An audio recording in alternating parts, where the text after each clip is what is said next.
Hello everyone, স্বাগত সবাইকে exam আড্ডা অফিসিয়াল ইউটিউব চ্যানেলে। আমরা পশ্চিমবঙ্গ গ্রাম পঞ্চায়েতে যে 2026-এ এক্সাম হওয়ার কথা রয়েছে, সেই পঞ্চায়েতের মক টেস্ট সিরিজের আজকের প্রথম ক্লাস। এই ক্লাসে 14টি প্রশ্ন রয়েছে। চলো প্রতিটি প্রশ্ন এবং তার কিছু এক্সপ্লেনেশন দেখব। প্রথম প্রশ্ন কি বলেছে দেখো। আচ্ছা, এখানে আরেকটা কথা বলে দিই, এই যে ভিডিওটা রয়েছে এখানে আমরা প্রত্যেকদিন একটা সেটে জিকে, জিএস এবং সায়েন্স মিলে টোটাল 25টা করে প্রশ্নের একটি সেট বানানো হয়েছে। এরকম করে আমরা 25টি সেট নিয়ে আলোচনা করবো। টোটাল 25টি সেট মানে প্রত্যেকটা সেটে দুটো করে ক্লাস, অর্থাৎ 50টা ক্লাস তোমরা পাবে। ঠিক আছে, চলো প্রথম সেটের প্রথম পার্ট 1-এ যে 14টা প্রশ্ন রয়েছে দেখো কি বলেছে। চলো প্রথম প্রশ্ন কি বলেছে দেখো, ভারতীয় সংবিধানের কত নম্বর ধারায় গ্রাম পঞ্চায়েত গঠনের কথা বলা হয়েছে? সঠিক উত্তর কোনটা হয়ে যাবে? Option B is the right answer. Clear? আচ্ছা, যদি বলা হয় যখন প্রথমে সংবিধান তৈরি হয়েছিল সেই সময় ধারা কতগুলো ছিল? সেই সময় ছিল 395টি ধারা। আর যদি বলা হয় বর্তমানে কতগুলো ধারা রয়েছে? 448টি ধারা। ক্লিয়ার? বোঝা গেল? আচ্ছা, যদি বলা হয় তপশিলি, যদি বলা হয় এখানে তপশিলি, তপশিলি যদি বলা হয় আগে কতগুলো ছিল? আগে হচ্ছে 8টি ছিল। আর বর্তমানে কতগুলো রয়েছে? বর্তমানে 12টি তপশিলি রয়েছে। যদি বলা হয় পার্ট, ঠিক আছে, কোশ্চেন এগুলো থেকে আসবে। পার্ট আগে কতগুলো পার্ট ছিল? আগে হচ্ছে 22টি পার্ট ছিল। আর এখন কতগুলো পার্ট রয়েছে? এখন হচ্ছে 25টি পার্ট রয়েছে। ঠিক আছে, কোশ্চেন এগুলো হাইলাইট করে রেখো। তাহলে এখানে সঠিক উত্তর কোনটা হয়ে যাবে? গ্রাম পঞ্চায়েত গঠনের কথা বলা হয়েছে ধারা 40-এ বলা হয়েছে। আচ্ছা, এখানে আরও অনেক কিছু পয়েন্ট দেওয়া আছে, সেগুলো তোমরা এখানে দেখতে পারো। আচ্ছা, এটি সংবিধানে রাষ্ট্র পরিচালনার নির্দেশমূলক নীতি বা DPSP, directive principal of state policy, ঠিক আছে, এই ডিপিএসপি এর অন্তর্ভুক্ত। এই নীতিটি কত নম্বর পার্টে রয়েছে? 4 নম্বর পার্টে রয়েছে। আচ্ছা, গ্রাম পঞ্চায়েত গঠনের ধারণাটি মূলত মহাত্মা গান্ধীর যে গ্রাম স্বরাজ আদর্শের উপর ভিত্তি করেই কিন্তু এটা শিডিউল করা হয়েছে। ক্লিয়ার? চলো এরপর দেখো 2 নম্বর প্রশ্ন কি বলেছে। প্রশ্নগুলো ভেরি ভেরি ইম্পর্টেন্ট রয়েছে। দেখো বলছে পশ্চিমবঙ্গের পঞ্চায়েত ব্যবস্থায় কয়টি স্তর বিশিষ্ট? না, সঠিক উত্তর কোনটা হয়েছে? Option B is the right answer, অর্থাৎ 3 স্তর, 3টা স্তর। আচ্ছা, এখানে যদি বলি যে কোন সময় কি হয়েছিল, দেখো বলছে 1957। এখানে বলবন্ত রায় মেহতা কমিটি প্রথম এই নির্দিষ্ট স্তর বিশিষ্ট পঞ্চায়েত ব্যবস্থার সুপারিশ করেছিল। তাহলে কোন কমিটি করেছিল? বলবন্ত রায় মেহতা কমিটি। কত সালে? 1957। পরে 1992-তে যে সংবিধানের 73তম সংবিধান সংশোধনী হয়েছিল, সেই সময় পঞ্চায়েত ব্যবস্থাকে সাংবিধানিক স্বীকৃতি দেওয়া হয়েছে। হাইলাইট করে রাখো, পঞ্চায়েত এক্সামের জন্য এগুলো ইম্পর্টেন্ট হতে পারে।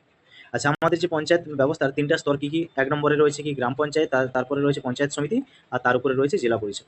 ক্লিয়ার? তো এখানে 3টা স্তর আমাদের জানতে হবে। তারপরে দেখো কি বলেছে 3 নম্বর প্রশ্ন। বলেছে দাক্ষিণাত্যের ক্ষত কোন মুঘল সম্রাটের পতনের অন্যতম প্রধান কারণ ছিল? সঠিক উত্তর কোনটা হয়ে যাবে? Option C is the right answer, অর্থাৎ ঔরঙ্গজেব। ঔরঙ্গজেবের দাক্ষিণাত্য নীতি। ঠিক আছে, এটা একটু ব্যর্থ হয়েছিল একটা সময় এবং সেটা দাক্ষিণাত্য ক্ষত অর্থাৎ ঔরঙ্গজেবকে পতনের মুখে ঠেলে দিয়েছে। ক্লিয়ার? আচ্ছা, দাক্ষিণাত্যে এই যুদ্ধ প্রায় 25 বছর চলেছিল। জানো এই যে ঔরঙ্গজেব, এই টাইমকালকে 25 বছর নর্থ ইন্ডিয়া আর 25 বছর সাউথ ইন্ডিয়াতে আমরা ভাগ করে থাকি, প্রায় প্রায় 25-25। ঠিক আছে, চলো তাহলে এখানে 25 বছর চলেছিল দাক্ষিণাত্য ক্ষত, সেটা হচ্ছে হাইলাইট করে নিও। বিজাপুর ও গোলকুন্ডা অধিকার করার পর এই নিরন্তর প্রচেষ্টার ফলে মানুষ মুঘল রাজ কি বলেছে? প্রচেষ্টার ফলে মুঘল রাজকোষ প্রায় শূন্য হয়ে পড়েছে। অর্থাৎ যখন বিজাপুর এবং গোলকুন্ডা অধিকার করলো, তারপরে এই যে অধিকার করতে গিয়ে যে লড়াই, সেখানে অসংখ্য টাকা হচ্ছে খরচ হয়েছিল, যেখানে হচ্ছে একটা সময় মুঘল রাজকোষ প্রায় শূন্য হয়ে পড়েছে। বোঝা গেল? আচ্ছা, ঐতিহাসিকরা মনে করেন দেখো স্পেনের ক্ষত যেমন নেপোলিয়নকে ধ্বংস করেছিল, দাক্ষিণাত্যের ক্ষত তেমনই এই সম্রাটকে ধ্বংস করেছে। এই সম্রাট মানে কাকে? ঔরঙ্গজেবকে। তাহলে এখানে একটা এক্সট্রা আমরা দেখো একটা ইউরোপের হিস্ট্রি থেকে পেয়ে গেলাম যে স্পেনের ক্ষত কাকে ধ্বংস করেছিল? নেপোলিয়নকে। আর দাক্ষিণাত্যের ক্ষত ধ্বংস করলো ঔরঙ্গজেব। আচ্ছা, ঔরঙ্গজেব এ হচ্ছে কেমন সম্রাট? এ হচ্ছে মুঘল সম্রাট, আমরা জানি, হ্যাঁ কি না? এ হচ্ছে মুঘল সম্রাট, আমরা জানি সবাই, তাই তো? চলো এবার দেখো এরপরের প্রশ্ন। বলেছে ভারতীয় জাতীয় কংগ্রেস অর্থাৎ আইএনসি, কি বলো? আইএনসি, ইন্ডিয়ান ন্যাশনাল কংগ্রেস বা ভারতীয় জাতীয় কংগ্রেস। এই ভারতীয় জাতীয় কংগ্রেসের প্রথম অধিবেশন কোথায় অনুষ্ঠিত হয়েছিল? একদম ইজি প্রশ্ন, সঠিক উত্তর কোনটা হয়ে যাবে? না, বোম্বে। আচ্ছা, জানো এটা হওয়ার কথা কোথায় ছিল? এটা হচ্ছে পুনেতে হওয়ার কথা ছিল। ঠিক আছে, কিন্তু ওই সময় পুনেতে ভয়াবহ মারণ রোগ বা কলেরার মতো যে রোগ, সেটা হচ্ছে ছড়িয়ে পড়েছিল বলে এই কারণে ভেন্যুটাকে চেঞ্জ করে পুনে থেকে বোম্বেতে করা হয়েছে। আচ্ছা, এটা কবে হয়েছিল? 1885-তে হয়েছিল। কবে হয়েছিল? যে বছর আইএনসি তৈরি হয়, অর্থাৎ ইন্ডিয়ান ন্যাশনাল কংগ্রেস যে বছর তৈরি হয়, ওই বছরই কি হয়েছিল? আইএনসি প্রথম অধিবেশন বোম্বেতে অনুষ্ঠিত হয়েছিল। আচ্ছা, এই সময় যদি বলা হয় অধিবেশন মানে সভা টাইপের হয়েছে, ঠিক আছে, এই সভার যদি বলা হয় প্রেসিডেন্ট কে ছিল, সেটা হয়ে যাবে উমেশ চন্দ্র ব্যানার্জি। ঠিক আছে, উমেশ চন্দ্র ব্যানার্জি। আচ্ছা, এই আইএনসি যদি বলা হয় আইএনসি তৈরি করেছে কে? একজন হচ্ছে এক্স সিভিল সার্ভিস অফিসার ছিল, ব্রিটিশ, ঠিক আছে, যার নাম হচ্ছে A.O. হিউম, অর্থাৎ অ্যালান অক্টাভিয়ান হিউম। 1885-তে প্রতিষ্ঠা করেছে। আচ্ছা, প্রথম অধিবেশনে ভারতের বিভিন্ন প্রান্ত থেকে মোট 72 জন উপস্থিত ছিল। ভেরি ভেরি ইম্পর্টেন্ট, কতজন ডেলিগেট ছিল যদি কোশ্চেন আসে সেটা বলবো আমরা, 72 জন। ঠিক আছে, প্রেসিডেন্ট ছিল উমেশ চন্দ্র ব্যানার্জি। ক্লিয়ার? চলো এগুলো হাইলাইট করে নিও। আচ্ছা, এই সময় যদি বলা হয় আইএনসি যখন তৈরি হয়েছিল, ওই সময় ভারতের ভাইসরয় কে ছিল? না, লর্ড ডাফরিন ছিল। কি ছিল? লর্ড ডাপ্রে। ঠিক আছে, কোশ্চেন এগুলো থেকেও হয়, হাইলাইট করে রেখো। হ্যাঁ চলো, এরপরে দেখো কি বলেছে। বলেছে পশ্চিমবঙ্গের সর্বোচ্চ শৃঙ্গ কোনটি? এতে বলেছে ফালুট, বিতে বলেছে সান্দাকফু, সিতে বলেছে সবরগ্রাম, আর ডিতে বলেছে টাংলু। তো এখানে সঠিক উত্তর কোনটা হয়ে যাবে? না সঠিক উত্তর হয়ে যাবে option B is the right answer, অর্থাৎ সান্দাকফু। দেখো সান্দাকফু এখানে উচ্চতায় দেওয়া আছে 36 মিটার, অর্থাৎ ফুট হিসাবে যদি দেখি 11,929 ফুট, কিন্তু মিটার হিসাবে দেখলে 36। আচ্ছা, এটা হচ্ছে সিঙ্গালীলা পর্বত শ্রেণীতে অবস্থিত, হাইলাইট করে রেখো সান্দাকফু সিঙ্গালীলা পর্বত শ্রেণীতে অবস্থিত। ঠিক আছে, আর যদি বলা হয় কোন জেলাতে রয়েছে, সেটা বলবো দার্জিলিং জেলাতে রয়েছে। ক্লিয়ার, হাইলাইট করে রেখো, এটা ভেরি ভেরি ইম্পর্ট্যান্ট।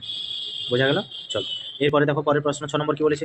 বলেছে তিস্তা নদীর পূর্ব অংশকে পশ্চিমবঙ্গে কি বলা হয়? আচ্ছা, এখানে ডি হচ্ছে দুইবার হয়ে গেছে, এটা একটাই থাকবে, টাইপিং মিস্টেক হয়েছে এখানে। চলো, বলছে তিস্তা নদীর পূর্ব অংশকে কি বলা হয়? না, তিস্তা নদীর পূর্ব অংশকে বলা হয় ডুয়ার্স। কি বলা হয়? ডুয়ার্স। পূর্ব অংশকে ডুয়ার্স বলা হয়, আর পশ্চিম অংশকে কি বলা হবে? ওয়েস্ট সাইডকে কি বলা হবে? না তরাই। দেখো এখানে অতিরিক্ত গুরুত্বপূর্ণ তথ্যতে কি দিয়েছে, পূর্ব দিক।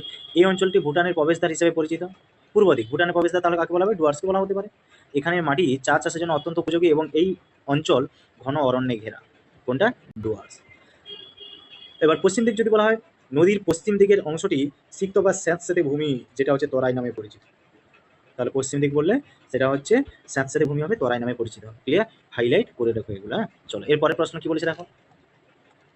বলেছে গণপরিষদ বা কনস্টিটিউয়েন্ট অ্যাসেম্বলির স্থায়ী সভাপতি কে ছিলেন?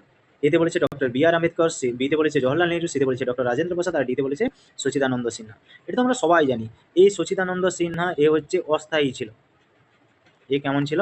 অস্থায়ী প্রেসিডেন্ট ছিল। তাহলে এখানে অপশন ডি তো হবে না, কেন এখানে স্থায়ী বলেছে। তাহলে সঠিক উত্তর কোনটা হয়ে যাবে? Option C is the right answer, অর্থাৎ ডক্টর রাজেন্দ্র প্রসাদ। আচ্ছা, এই ডক্টর রাজেন্দ্র প্রসাদ কে ছিল? আমাদের প্রথম হচ্ছে প্রেসিডেন্ট ছিল, হ্যাঁ কি না? প্রথম প্রেসিডেন্ট কে ছিল ভারতের? ডক্টর রাজেন্দ্র প্রসাদ। এই রাজেন্দ্র প্রসাদকে কি বলা হয় জানো? এই রাজেন্দ্র প্রসাদকে বলা হয় বিহারের গান্ধী। কি বলা হয়? গান্ধী অফ বিহার। ঠিক আছে, গান্ধী অফ বিহার, বিহারের গান্ধী বলা হয়। এই ডক্টর রাজেন্দ্র প্রসাদ হচ্ছে ভারতের প্রথম ফুড অ্যান্ড এগ্রিকালচার মিনিস্টার। এগুলো লিখে নিতে পারো। ঠিক আছে, ফুড অ্যান্ড এগ্রিকালচার মিনিস্টার।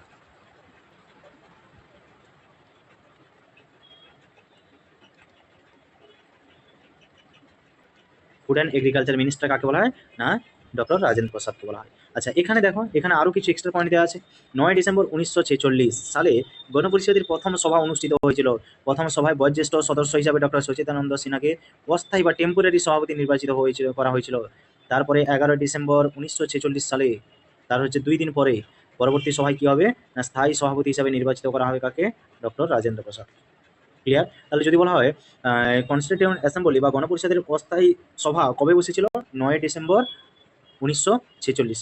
তাহলে যে পরবর্তীকালে হচ্ছে স্থায়ী সভাপতি নির্বাচিত হয়েছিল কবে? 1946 11 ডিসেম্বর। ক্লিয়ার? চলো, এই জায়গা থেকে হাইলাইট করে রেখো, এগুলো হচ্ছে আসার মতো প্রশ্ন। তারপরে কি বলেছে দেখো পরের প্রশ্ন। বলেছে ভারতীয় সংবিধানে কোন অংশকে ম্যাগনা কার্টা বলা হয়, বা কোন পার্টকে ম্যাগনা কার্টা বলা হয়? সঠিক উত্তর কোনটা হয়ে যাবে? Option C the right answer, অর্থাৎ পার্ট 4। আচ্ছা, কতগুলো পার্ট রয়েছে বললাম? যদি বলা হয় আগে কতগুলো পার্ট ছিল, ঠিক আছে, 1 মিনিট দাঁড়াও, 1 মিনিট। আগে যদি বলা হয় আগে পার্ট ছিল কতগুলো, না আগে পার্ট ছিল 22টি, আর বর্তমানে পার্ট রয়েছে কতগুলো? বর্তমানে রয়েছে 25টি পার্ট। সংবিধানে বর্তমানে 25টি পার্ট রয়েছে। ক্লিয়ার? তো এটা হাইলাইট করে দেবো। হ্যাঁ, ম্যাগনা কার্টা বলা হবে পার্ট 4কে। এছাড়া চলো, এরপরে প্রশ্ন কি বলেছে দেখো, 9 নম্বর প্রশ্ন। বলেছে উদ্ভিদের মূলের বৃদ্ধি পরিমাপ করার জন্য কোন যন্ত্রটি ব্যবহার করা হয়? সঠিক উত্তর কোনটা হয়ে যাবে? এটা আমরা সবাই জানি। ঠিক আছে, অক্সানোমিটার বা কেসকোগ্রাফ। ঠিক আছে, এখানে বলেছে ব্যারোমিটার। ব্যারোমিটার হবে না, কেন? ব্যারোমিটার হচ্ছে বায়ুর চাপ মাপা হয়। ঠিক আছে, বায়ুর হচ্ছে কি মাপা হয়? না বায়ুর হচ্ছে চাপ মাপা হয়। ক্লিয়ার? আচ্ছা, অ্যানিমোমিটার কি মাপা হয়? বায়ুর হচ্ছে গতিবেগ মাপা হয়। কি মাপা হয়?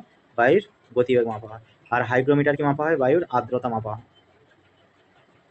ঠিক আছে, এই তিনটা হাইলাইট করো। তাহলে এখানে এ, বি, আর সরি এ, সি আর ডি, এই তিনটা তো আমরা দেখলাম বায়ু রিলেটেড। তাহলে এখানে সঠিক উত্তর কোনটা হয়ে যাবে? সঠিক উত্তর হয়ে যাবে option B is the right answer. ঠিক আছে, অর্থাৎ কেসকোগ্রাফ।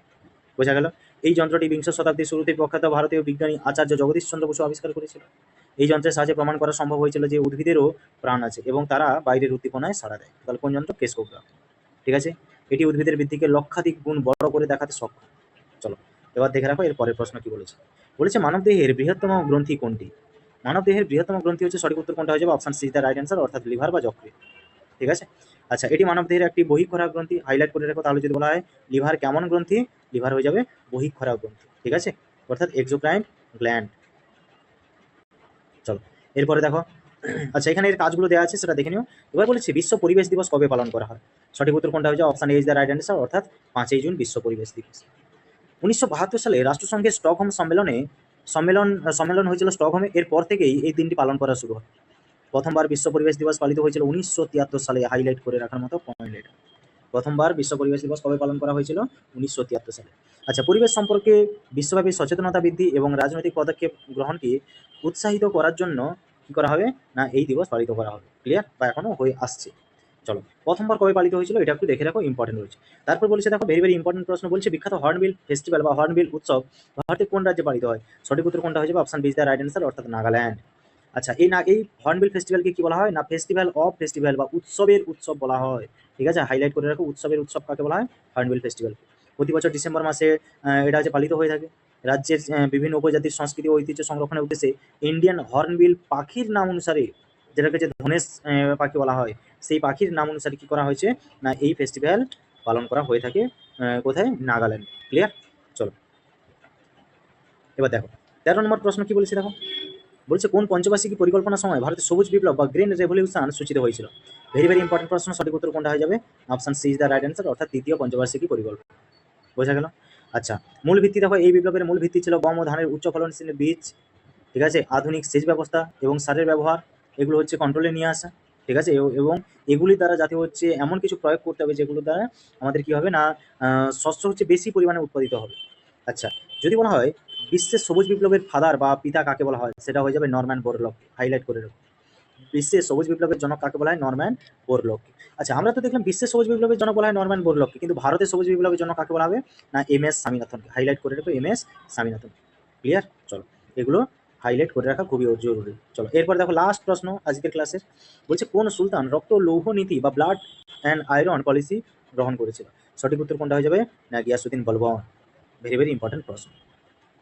আচ্ছা, দিল্লির দাস বংশে একজন অত্যন্ত শক্তিশালী সুলতান এই কঠোর নীতি প্রয়োগ করেছিলেন। এই নীতির অর্থ ছিল শত্রুদের প্রতি চরম নিষ্ঠুরতা এবং সাম্রাজ্যকে অভ্যন্তরীণ বিদ্রোহ থেকে মুক্ত রাখা। তিনি সুলতানের পদকে ঈশ্বর প্রদত্ত বলে মনে করতেন এবং সিজদা ও পাইবাস প্রথা চালু করেছিল। Very very very very important. সিজদা ও পাইবাস প্রথা কে চালু করে? না গিয়াসুদ্দিন বলবন। বোঝা গেল? তো এছাড়া এখানে আরো একটা কোশ্চেন আছে, এই বলবন একটা গুপ্তচর বাহিনী বানিয়েছিল যার নাম ছিল বারিদ। বারিদ নামক গুপ্তচর বাহিনীকে বানিয়েছিল না গিয়াসুদ্দিন বলবন। ক্লিয়ার? চলো, আজকের এই 14টা প্রশ্ন থাকলো। ঠিক আছে, যদি ভিডিওটি ভালো লাগে অবশ্যই লাইক, শেয়ার অ্যান্ড সাবস্ক্রাইব করে দিও। চলো, থ্যাংক ইউ।